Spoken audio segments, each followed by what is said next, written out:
representative for Constituency 8, do you think that you have achieved for the constituents all that you have envisioned? Oh, what a question. Listen, every politician, every parliamentary representative try to get as much as they can and more for their constituency. So it is never really enough. Yes. But in the 7 years that I've been there, I will say that we have achieved a lot. Can we look for much more? I am looking for more. But in those 7 years, for example, I boasted the other day about 126 homes in my constituency. Yes. That's a significant number. I believe if you check the record, that has never been achieved anywhere else. Wow. In St. Peter's in particular, we have had 68 homes affected by what we've been doing at NHC. So it is a significant number.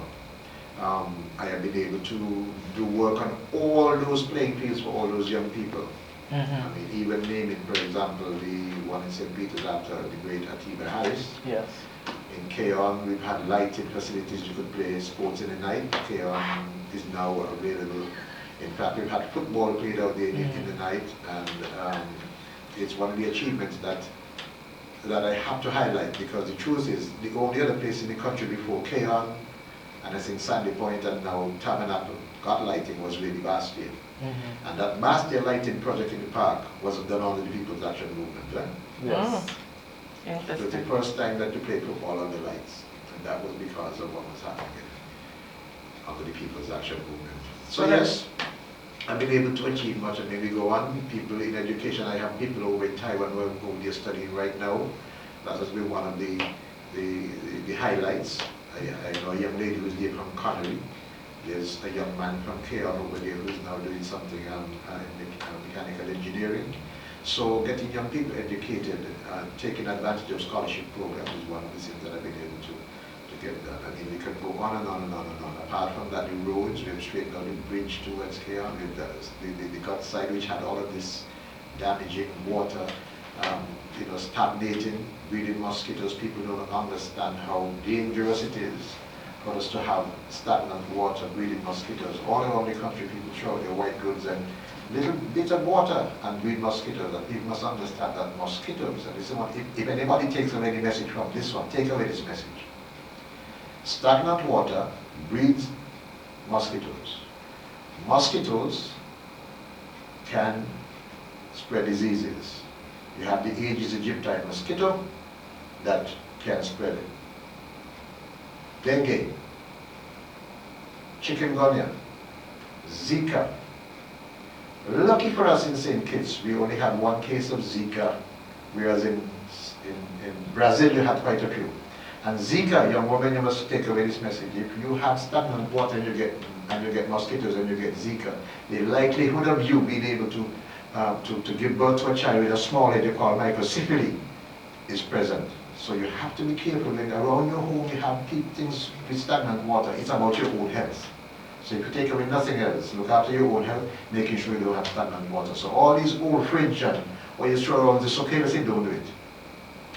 Thank you, Mr. Hamilton. Bouncing off from that, we talk about your constituency, but are there anything else that you would like to see done within your ministries that isn't done yet? Yes. Chief among them really would be the introduction of universal health, and I need to speak about that a bit, because one of the things about this government is that it has been able to, I will say, complete the circle, or working towards completing the circle of social protection programs. Social protection programs are important for those who are vulnerable. Social protection programs are important especially for women, because we have all kinds of situations with women, including gender-based violence, which, they need protection. When a woman and a child is thrown out of a house or is battered and have nowhere to go, it's important that a government stands up. And so those kind of social protection programs, I would like that to be one of the things that happen before this term ends. But part of it also includes providing protection through national health insurance. Now, many years ago when Social Security was started, it had its critics. Today, if you tell people that they don't have any social security cover when they retire, it's like a crime. The same will be true. I put universal health insurance in the same category as the acquisition of sugar lands, as the abolition of personal income tax, as the building of Port Zante, the Southeast Peninsula roads, as the CBI program. I put it in the same category. Transformational things that can provide benefits to the greatest number of people. A utilitarian principle which I believe in. Utilitarianism is one of the things that guides the way I think as a politician. Doing the greatest good for the greatest number of people. And so, when I talk about universal health insurance, and while it is true that it may require a contribution from people, you must have a stake in the game. While that is true, you know, all of us know, we've had some family member or some friend who has a family member that we know, who had some major challenges with finding the resources to look after them when they were sick. Whether it is just to go to a hospital for surgery or to go overseas. And it is better taken care of when we pool the resources of all, the greater number of people to deal with these challenges. Because tomorrow you don't know if the opportunity, well, let me don't say opportunity, if the challenge will be yours. Faced with some kind of a difficulty. I often tell the story of a young man from Keys whom I knew, who had an operation, successful operation, but was told he had to do 21 cycles of chemotherapy in Trinidad and Tobago, cost him $30,000 US. And he didn't have it. And at 34, I've seen that man, you know, die a very painful, wicked, painful death. Because when he goes with a sheet to ask people, few people will give him any help. That is why I want to have universal health insurance. And some people might object to it today, but in years to come, they will understand the value and importance of it. And that will help to close the cycle of social protection needed, especially for the vulnerable people in St. Kitts and Nevis. I will also want to make sure that we transform social security. There are some reforms we have to do. You probably have seen in the media recently that people are talking about the Social Security Fund could be depleted by 2043. Yes. Yes. Well, it was at 2041. So it's a step in the right direction now. But at one point it was at 2052.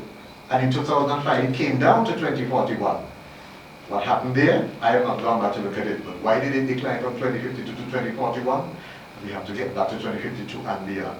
Yes. That requires transformation. Transformational thinking, which of course might include, for example, changing the age of retirement, to 65. It might include more contribution. Whatever they are, we must embrace it, because whenever, I'll put it to you this way, for those who might, this would be viewing or just listening? Both viewing, right? Yeah. I usually tell young people, this cycle of life is like a bell-shaped curve. You're born helpless, perhaps the most helpless animal that is born. Yeah. Horse is born today, they gallop today. You take 8 or 9 months before you start to even creep around. Yeah.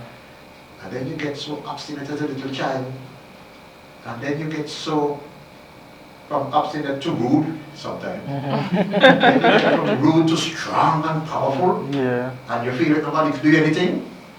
You could beat up the world. Yes. And then, if you did well, you graduate, you start working, you're earning your money, you feel, what? I'm a big man now. And your earning continues to grow and grow and grow and grow and grow. And before you look around, you're 56 and 60. My goodness, you plateau. I said a bell-shaped curve, and then you start going downhill. It is when you're going downhill that you need things like the social protection programs in the main. Pension from Social Security. You're likely to get sick more often than you were when you were 23. And that is why I'm saying that don't be afraid to embrace the social protection program when you're young, because you will get there too, sometime in your life, if you live long enough. Yeah. Okay. We talked quite a bit on how active you were as a youth, and that's how you got into the whole political arena. So what recommendations or advice would you give to any young persons who are looking to, start their political career, especially in the People's Action Movement? Politics on the whole. Anybody who is thinking of getting in the leadership role, even if it's not politics, should understand history, get a sense of what history is. Because if you don't understand your history, you're likely to relive it. Let me explain it a bit more. We read in our history books that there were some Caribs and Arabs, and the Europeans came, starting with Christopher Columbus and others, and soon the Arabs and they own nothing. Yes. Nobody even paid them. Yes. They lost all their heritage. Yeah. If you don't know that in your history, things you do today might put you back there. That's true. Things you do today, for example, maybe we will cause China to own the world. Let's think about it. If you don't know your history, you're bound to make decisions that will put you back to slavery in some way that where you were before, because you don't know your history. So you have to understand it. Understand it politically. Understand about adult suffrage, what that meant. People who could not vote except the cushion and they had property worth $240.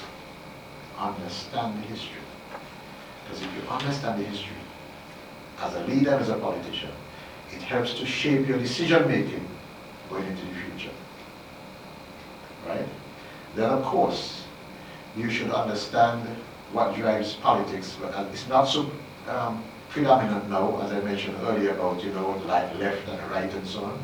You need to understand that as well. I will say, you need to love people.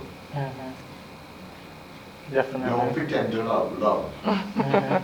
Hey man, Maslow's hierarchy of needs starts with basic needs. It's like physiological needs. Yes. Food, clothing, and shelter. And we, government, maybe individuals, provide housing, that kind of protection. We give support to that. Then of course the second round is supposed to be safety and security. We have done what we could to help to reduce crime and so people feel a bit more safe. And safety by being able to move around without too much interruption. Then you need to be, you tend to look for love, affection, attachment, engagement. That's where political parties or people in leadership are supposed to come in, because if you don't show people that you're bonding with them, that people like to belong. Yes. Let me put it that way. I am a part of. Correct. And they don't just, most people tend to just watch on and don't come. You have to bring them in. Yes. And make them a part of it. Because before take a question, a young lady might ask you to join Pamites, why should I join Pamites? I'm sure you get that question or not. Yes. Well, you see, and those are the kind of things you have to develop in how to respond to questions like that, and then to bring them in. And I tell you, when you bring them in, it's like it's like when dominoes fall, because you have a friend, you have a friend, you have a friend, you have a friend, and they all come. And once you have interesting, important, visionary things to talk about, people will feel that they are part, they belong. Correct. They belong. And so you have to have that love for people and help them to belong to what you're doing, so that they feel a part of it, they want to come. If not, your organization will grow. And thankfully, we have persons who want to be a part of the People's Action Movement, and I have seen Tawanna host a number of activities with young people, and the number continue to grow, because I think that people have a passion and a love for the People's Action Movement. That is so true. And to anyone out there who wants to, join the National Young Pamites, you can reach out to myself or Azard. And if you want to start your political career, you can also contact the Honorable Eugene Hamilton. You see all this great advice he's giving out for free. I don't know if you contact him personally, if he's going to give it for free, there might be a fee, but you can reach out to him and he would be more than happy, to sit with you and talk to you, because he's very accessible. And I would want to add one more thing. I believe I did mention it earlier, but I'll say it again. In your organization, which you are helping to grow right now, I should say we can do, because we have to get back to the point where we have to go beyond that. You invite some of the persons who were there who had some of the experience, people like Michael Morton. Don't underestimate what Michael Morton knows about young Pamites. The first of the young Pamites, he was 18, I think, when he was actually, he was arrested, but he was about carrying the flag. Arrest that flag. You take people like Michael Morton, if you had it, to get some of the experiences. And they will tell you others who can do that. I was not yet at that point. Yes. Those, Correct. those persons. So we have, again, very, I want to say, very proud constituents of the Honorable Eugene Hamilton from constituency number 8, who we had a discussion with just days ago. And so she asked the Honorable Eugene Hamilton a question. We're going to listen to that question now. And we're here this afternoon with Shona Billinghurst, one of the recipients of the homes that was just recently given out by the Honorable Minister Eugene Hamilton. Here in constituency number 8. Shona, if you had the opportunity to ask Minister Hamilton a question, what would that question be? I would say to the minister, what prompted you to build such spacious, such comfortable homes for families, large families like myself, and they are also affordable? That is such a good question, Tawanna, because I'm here sitting and I feel like I'm in a palace. This house, I just feel the energy. It's so huge. I didn't even expect this when I came in. How do you feel about the Honorable Eugene Hamilton? He's such a humble person, and for his humbleness, I know that the Lord will exalt him. Indeed, because all good things we're hearing about Eugene Hamilton, and we know that he's a minister who has been working with the People's Action Movement for years, a successful minister. And we know that he would be successful in all his endeavors because he continues to put people first. Amen. And that is our motto here at the People's Action Movement, putting people first. Now let's get back in studio, Tawanna. So Shona gave a very enthusiastic response and question. So Minister Hamilton, you have to follow up as to what... Shona, my Dave, I love you. Yes. And it's so good that you are on board. Look, I know your family. We have been around the People's Action Movement for decades, all the way back when I was coordinator. And you guys have held the fort. And maybe benefits have not come in the way that they should all the time, but listen, when you own a home, you can pull all your family together and commune and enjoy, the family setting. So I'm happy for the question. When I became the Minister of Human Settlement, under which National Housing Corporation falls, I realized that we had come from a period where the previous administration were building homes that were very small. I think some of them were less than 600 square feet. You know the story. There was some of them not painted. Some didn't have any cupboards. Some didn't have any tiles. Let's not go back there. Fast forward, and we decided, you know what?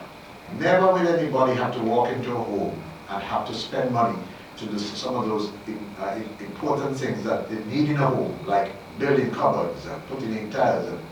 So we fixed all of that. So delivered homes with everything in place, save but your furniture and so on. And then we decided, you know what? Ordinary people must feel like kings and queens when they move into their homes. They must not be so cramped because most families have 4, 5, and 6 people in it. Yes. So we increased the size of the home to 862 square feet. We made the bedrooms bigger so that now you could have 2 beds in a room. Nothing wrong with that. When I was a youngster, 6 of us used to sleep in the same bed.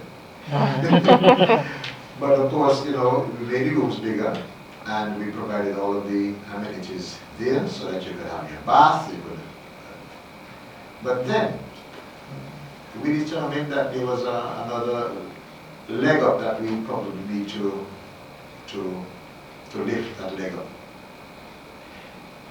we thought of the family who has a grandmother, because remember there were some townhouses being built. You had to go up the stairs to go to bed. How difficult it is to have a grandmother who is aging, going up and down those stairs twice and 3 times a day. And it is why when we built in St. Peters, Shona, where you are, and I know you're very big, not that you can walk up the steps, I know you can walk up the stairs, but we decided when we were going to build those, we were going to build a master bedroom on the ground floor. Yes. To give access to the old grandmother, so that she don't have to be walking up the stairs all the time. If you don't have an old grandmother and you have a house like that, of course you have guests to come by your place, you can guest room, right? And that's why those homes, those units up there are over, let's see, 1,100, 1,200 square feet for the 2 bedrooms, and near 1,700 square feet for the 3 bedrooms. Now, some people have described them as condos. I think they are. They're very... I went into that house and I said, oh my God, this is a mansion. It's so spacious. It feels really good. Even Shona was saying, this is her palace. Yes. This is what, that's how I And want. the thing about it too, Minister Hamilton and Tawanna, is that when you look from it from the outside, you think, okay, then it looks like a smaller structure than it is. But when you actually go inside and you're looking, master bedroom here, then you got the open space, a powder room, then you got the stairs, and then you still got 2 bedrooms up there. I like the way in which it's crafted. It took a lot of thought to maximize the space and make you feel spacious. What I will say is this, we are in 2022 now and heading towards 2025. A couple of things might change because one, the cost of constructing a home has gone up. Yes, unfortunately. You know, shipping problems, all kind of problems. I mean, gouging taking place outside. We don't allow gouging here. Yes. But gouging on the outside. So it has, you know, the cost is going up. And so we have to find a way to build a home which is still reasonably easy to pay for. Yes. Except of course because we can't give all social housing. Yes. We're not the United States of government that has unlimited authority to print money. But we certainly would want to build a home which is reasonably affordable and yet still of the size that can fit a family of 2 or 3 or 5 comfortably. Yes.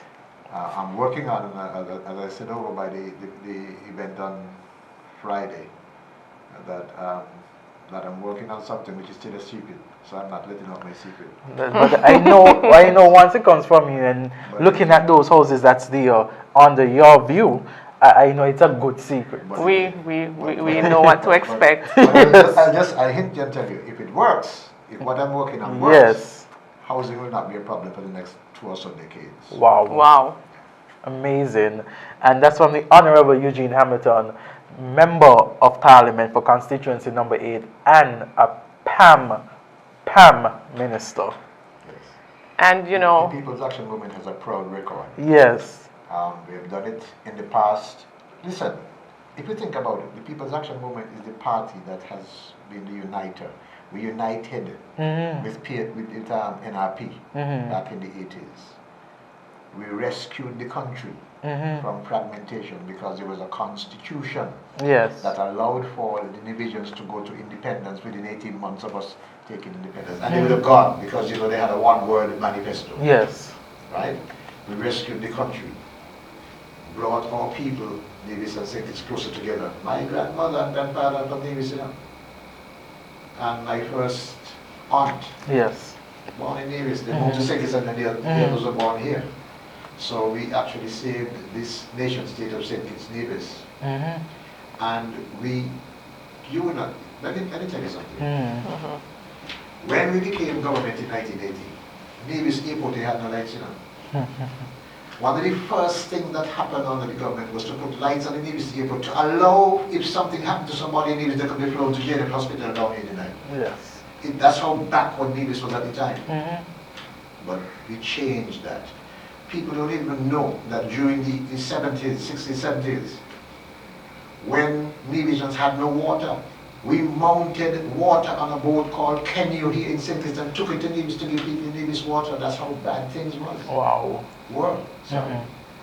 But, you know, it's a long history and it's a lot of things to talk about. Yes. Well, Mr. Hamilton, it has been a very good discussion, and we have a question from the social media. Very interesting question. It asks, you have been in politics for over 20 years.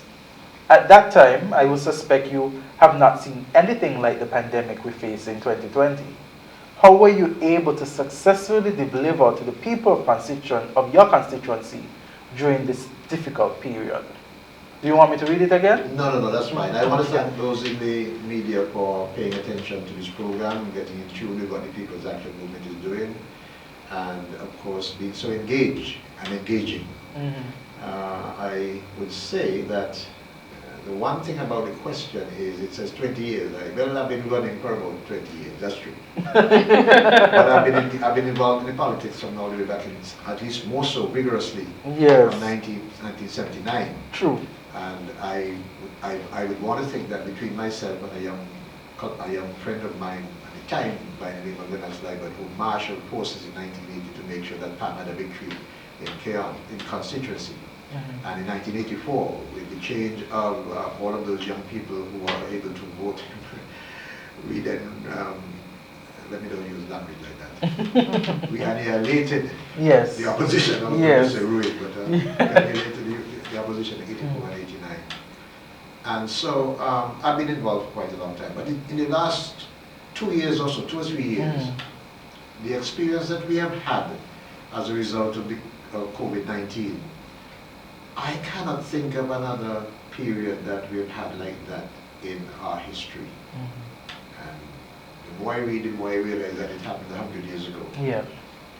1918. But it has been a difficult 2-year period.